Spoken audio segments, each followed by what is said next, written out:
So at this point in time, I am very thrilled. I have been bothering this poor man for, I don't know, every National Space Club luncheon I see him at. Rob Long is the president and CEO of Space Florida, a position he's held since July 2023.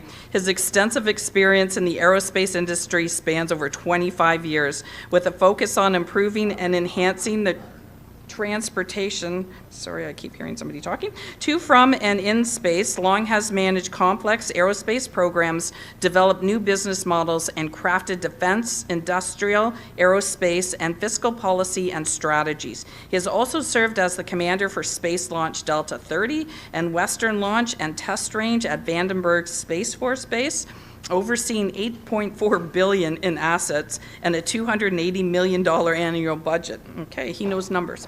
Long military background, including his role as a colonel in the U.S. Space Force, as to his qualifications as a leader in the aerospace sector. We are so thrilled to have Mr. Rob Long, CEO of Space Florida, coming up next.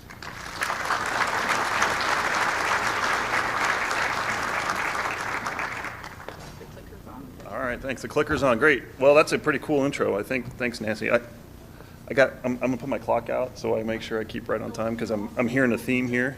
Hey, let me first open by saying thanks to Palm Bay Chamber of Commerce. This is a great event, and it's a real pleasure and honor to be here to talk to everybody today. And I will say one other thing. So it's coming back to the East Coast, and you heard that I was out at Vandenberg, and I will tell you 100 times over that the support from the local community, the chambers, civil military affairs, all of that exists here on the Space Coast is second to none, and I was extremely jealous that nothing like this exists in terms of engagement on the West Coast. And so it's great to be back, and I keep saying be back. It's been a couple years now, so I got to stop saying that. But I'm going to go through a couple things today. Let me see if I got make sure that works. Yeah. Try one more time. Maybe not. Maybe I'm not hitting the wrong button. Can you advance it for me, please? Real quick, oftentimes, and someone made the comment to me this morning even that when you come to these events, you don't know who's going to be in the audience. And in this case, there's actually a lot of new faces, which is wonderful to see many new faces. So let me spend a quick minute on just who Space Florida is, because I think it's important context to talk about kind of setting the stage for the future. We are the state's Aerospace Finance and Business Development Authority, and aerospace is highlighted there on purpose because while we're called Space Florida, we actually work with the entire aerospace industry. And so our partners across the entire state are not only your big primes in aerospace, they are also the entire supply chain. And we do that, we try to use what we like to think of as some pretty unique tools.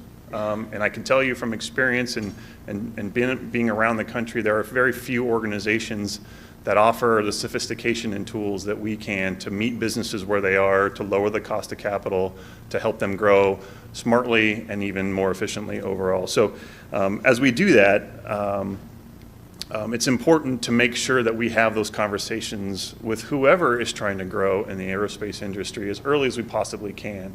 The earlier we can get in, we can go down that path, and I think you'll see how those can be successful. And what I can say too is you're aware of many of the partners that we work with. I'll talk a few here and there about different ones.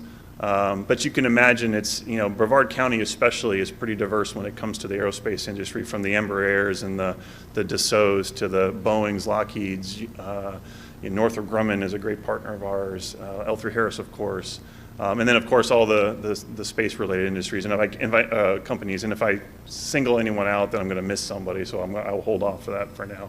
But suffice to say, the value of Brevard County is just the energy that comes along with the growth that we're seeing here, and we'll talk a little bit about that. Specifically more on the space side today, just because of the preview and the agenda today. But let me try to go one more. Did it work? There we go. Great, thank you. So let's just put it in perspective, right? This is the growth on the space side over the last 25 years or so. And you can see that green line there, and that's what always kind of pushes us towards understanding better how we can support that, and that's the commercial growth.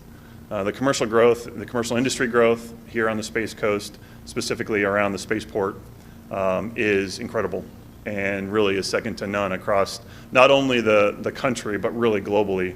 There is no other place in the world that where it happens like it's happening up just a few miles away from where we sit right now. So it's important to know that you can see several of the partners on there, and it takes all of those partners working together to make this happen. It's an incredible effort, but that's based on a long history. We just celebrated 75 years of activity here on the Space Coast, from the very, very, very first missile test to today. And what I will tell you is that history is what makes this place the place to come for space launch activity. But let's keep I'm going to make sure I'm keeping to Nancy's timeline here. But there's, as we talk about the historic levels of launch, right? What does that look like, and what does the future hold? And this is something that we are certainly trying to wrap our arms around in terms of quantifying, because it's very difficult because there are no other spaceports that we can benchmark against, right? We don't know for sure, hey, if you're an airport in the world, you can look at another airport and go, I want to be as big as they are. Maybe the largest airport in the world has the same problem. But for the most part, there's understanding of benchmarks. For many, many, many, many years, we've tracked it by numbers of launches. And it's a good metric. But we are starting to look at it a little differently, because really want to frame it as a transportation problem when it comes down to it. It is not unlike any other port activity. It is not unlike any other mode of transportation. And it's a mantra that we are pushing very hard to focus on. I had a chance to talk to the Florida for Better Transportation group, and we had the same message, which is if you look into the transportation arena, you can see a lot of parallels and similarities. So this is where we are today. Just to show you some data there, you can see the growth in launches, 30, 34, 72, 93. We'll hopefully be over 100 this year. I think we're at like 71 maybe, I think it is, from last night. I'd have to double check. But at some point we started to level out the numbers of launches, but what you can see there is the stuff going to orbit has continued to increase. And so metric tons to orbit now becomes something that I think is a valuable metric for us to track against. It allows us to understand what is going from point A to point B. And does the system, the logistical system, the transportation system, have enough capacity to reach whatever we need? Now, what is that number? That's a great question. And I will tell you, there's not a straight answer to what the total capacity of the spaceport as a whole between our two partners is. But we're working to kind of clarify that right now. Just taking a linear extrapolation, we mapped it out for the next 10 years, and if you go out to there, it puts us at about 5,000 metric tons in the next 10 years or so from 2025. Let's see if I can advance this. So that just gives you a sense of what that is. What is 5,000 metric tons? It's roughly 219 Falcon 9 launches. You can see 194 Vulcan, 111 New Glenn, 40 Starship. Those all seem actually reasonable numbers for those of us that have been around this business for any while. Like, that's a lot. Don't get me wrong. Any single number is going to be a lot more than what we're doing now. But on the whole, that is where we see the future going. However, then you hear, let me see if this goes up here. Yeah. And then Glenn says, well, I want to do 400 in the next 4 years. Now, I'll take that for a grain of salt, right? They're working hard also. SpaceX is really pushing the envelope in a lot of ways. But when you try to wrap your head around, I mentioned 40 Starship launches in 10 years. What about 400 in the next 3, 4, 5 years? That's an interesting number to try to wrap your head around. And so that's kind of when we frame the problem, that's just what we're looking at in terms of how do we want to help and where can we help increase the overall future infrastructure and things like that. We do that through our entire spaceport system. Obviously, the anchor and the critical node of that entire system as we approach it is here in the Cape Canaveral area between Kennedy Space Center and Cape Canaveral Space Force Station. Those two facilities are the backbone and the foundation of virtually everything that goes on in the space business here in the United States. Obviously, I may be slightly partial to Vandenberg from my history, but there's nowhere else that can support the capacity needed like here in this area. The state has made strides over time. We're the only state that still treats space as an official mode of transportation, and we've gone through the process of trying to expand and looking where we can expand the spaceport system across the state. And we have spaceports, licensed spaceports in Cecil, and of course over in Titusville for horizontal launch. And then there are several other areas that we've designated as spaceport territory where we are looking at future development to support the overall network. If you read anything about the resilience and the concerns that are out there about having all your eggs in one basket, we recognize that challenge as well and want to consider how best can we support that moving forward. So it does take the entire state, and there's other activities that are going on, and it's not just about launches. For example, if you need someplace to do engine testing, as those facilities get tapped out across the country, you want to maybe have a place to do that. You're not going to want to do that here at Cape Canaveral necessarily, because every engine test requires you to clear out maybe a launch, right? And you don't want to impact what we're trying to do on the launch side. So just in a general sense, that's what we're looking at. But when we look at it more broadly, and this is more narrowly maybe here, we have what's called the Spaceport Improvement Program, and that's maybe our key tool to support the infrastructure growth wherever it needs to happen, but namely here on the Space Coast. You can see the numbers there for the total amount that we've invested over the life of that program over roughly 10 to 12 years. You can see whether you want to go from jobs or actual investment, for the roughly $500 million that the state's invested in the area. The great part about that is really the partnerships that we achieve with our private industry partners. And in doing so, we actually create more value by leveraging up the state investment with private investment.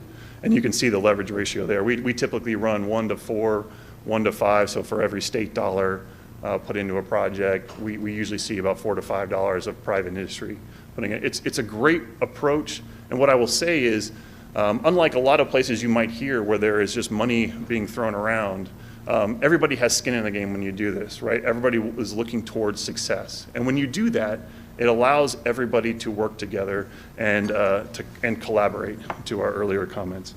And so that's really kind of where we're focused. But you can see on the bottom there's still a need. And we estimated up to $3 billion of infrastructure just here at the spaceport across both facilities, Kennedy Space Center and Cape Canaveral Space Force Station. And so there's an acute need to continue to develop infrastructure here on the Space Coast. And it's great to work with our partners both on the federal side and advocating elsewhere for funding. We have a lot of interest, and I will say that the good news on that is more and more questions are being asked about how can the different tools be put together to maximize the overall efficiency of every taxpayer dollar.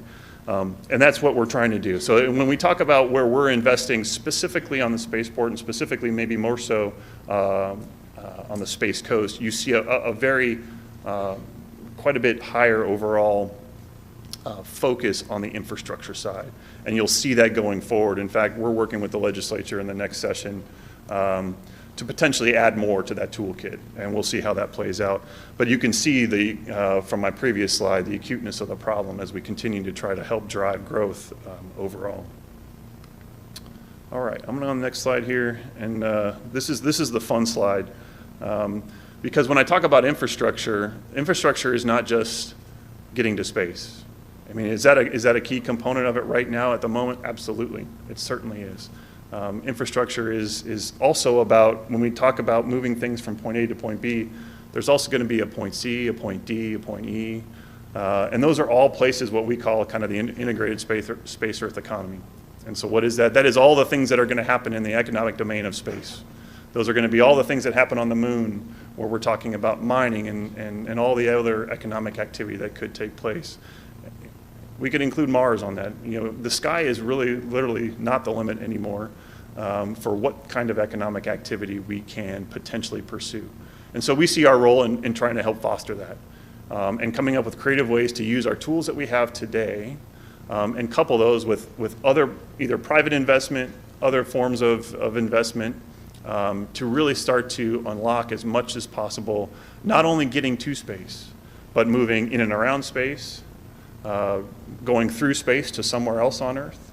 I mean, how many people would love to be able to travel to, let's call it, Australia in 90 minutes, right? I mean, there are use cases for all of those things. Is it expensive? Of course it is right now. Is it practical? Maybe not at the moment. But when we talk about the fun part of our job in terms of what the future holds, this is the thing that we really kind of get excited about and allows us to be a bit more creative when we're out there, working numbers and trying to figure out where the investments have to be placed going forward. It allows us to talk about things like space business courts. Why would we care about a space business court? We mentioned that in our board meeting last week. Well, we care about that stuff because it further unlocks business opportunities. If you can reduce the risk, if you can de-risk those activities, and all of you in this room completely understand where I'm coming from on that, you can then allow, especially here in Florida, to just kind of, that flywheel continues to generate and continues to produce even more activity. And so we're incredibly fortunate that we have the opportunity here in Florida and the support in an incredibly pro-business climate to be able to do these things. But we're not quite satisfied. Like I said, we are certainly looking to amp up what we do. The good news is, our demand signal continues to be strong. Just in the 2 years that I have been in the seat, we've increased the number of what we would call economic development projects, so new companies coming in or interested in coming into Florida we're bordering on about 60-70%. So that just speaks, and that's nothing that we necessarily even did outside of maybe some additional marketing and things like that. That's interest in the state of Florida. That's interest in places like the Space Coast. Space Coast remains our number one, our leader in terms of interest for new business creation, companies coming in and looking at, and that's driven by the work that has been done over 75 years. And it actually is a testament to many in this room. There are many people, as I look around, who know the history here, who remember darker days in terms of growth and stagnation, but we're not there right now, and I'm fairly confident that it's going to continue on the same kind of projection when you look at the number of projects that are either ongoing right now or are continuing. But let me transition one more thing before I end up getting off the stage here. I want to talk about our Space Forward Academy program, just because it's kind of a personal pet project, if you will. And there's folks in this room who are instrumental in making this come forward. And what is the Space Forward Academy program? What's the number one thing we hear? Maybe this is question and answer real quick. What's the number one thing we hear from industry when they ask us, hey, I want to come to Florida, do you have workforce, talent? It is the number one question we get. Oftentimes, they can't articulate what that talent need is. In fact, I like to tell a story that there's been 3 different instances while we'll talk to kind of CEO level teammates and we'll say, like, what do you need? And they're like, oh, I need this, that, and the other thing. And then you go and talk to somebody that's on the line, like, your skilled labor that really actually know what's going on. And they'll say something, I won't say totally different, but quite a bit different. And then you go talk to their HR rep, the HR rep will say a third thing, right? And so when we do that, we're like, okay, let's get to ground truth because we want to support industry, we want to meet industry where they are. And so we created, in partnership with several initial districts across the state, what we call the Space Forward Academy program. And I know there's several in the room. I'm going to highlight Brian because I see him, Brian Baluto over there, that were instrumental in making this happen. And really what this is, it's about matching supply and demand. All right, so on the supply side, what do? We took all the master credential lists and make sure we understand what does the state have in terms of potentially producing skilled labor. That skilled labor then feeds into the industry. Well, industry came in and they were willing to come to the table and say, I need all of these things. And they went through our entire master credential list across the state and said, if you have these things, you will be eligible or qualified potentially for a job in the aerospace industry, specifically maybe more so on the space side. So if you're if you want to not go to college, let's say necessarily, but you want to have a very well-paid critical skills job and you want to work on engines, well, go work on rocket engines. right? And that's the kind of energy that we want behind it. So going through that process, industry came in, the initial school districts all signed up, and so now we're in. Last year was kind of the break-in year, the storming year, if you will. We're getting into the norming phase, so you can see some of the advertising that we're pushing out, and really it's about connecting the students to their future and an industry that needs people. And so it's not a hard math problem. It is simply just connecting the need, supply, with demand. And we're very fortunate that we have now up to 35 counties across the state. It allows us to now, the next step for us is to be able to start to get some data against that and actually show where it is, so that when, if you're trying to grow your company, you need a certain amount of talent, and you're in the aerospace industry, you can come to eventually to the portal that we're developing, which is just a heat map right now. But at the end of the day, it'll say, I need X number of employees, I need X number of welders. Will you be able to go to something and say, yes, okay, Charlotte County has 3, they're going to graduate next year, and I've got 2 over in Hillsborough County, right? Whatever it is, there's 15 here in Brevard County, and if I can give, I didn't see Mark Rendell here, but I do want to give a shout out if he's here. There he is over there. Hey, Mark. Mark, obviously you can imagine being in Brevard County, right? There's an acute interest in developing this, but Mark's taken this on and has truly pushed forward, not only taking on what we thought was a pretty cool program. He's gone one step beyond, and we're really excited to see how that develops over time, to make sure you have, if you will, the entire supply chain from kindergarten all the way up to high school accounted for in some manner, so that if a student is interested in math, they don't have to take just math, they can take space math, right? They don't have to take physics, right? They can take some sort of space engineering. Sometimes, as you know, branding is just as important as substance. We have a lot of substance, and so we're hoping to connect the dots on that. So with that, I think I am getting close to my time here. In closing, I just wanted to say a couple other things and maybe circle back to kind of where I started. There is so much going on right now in Brevard County, especially on the aerospace front.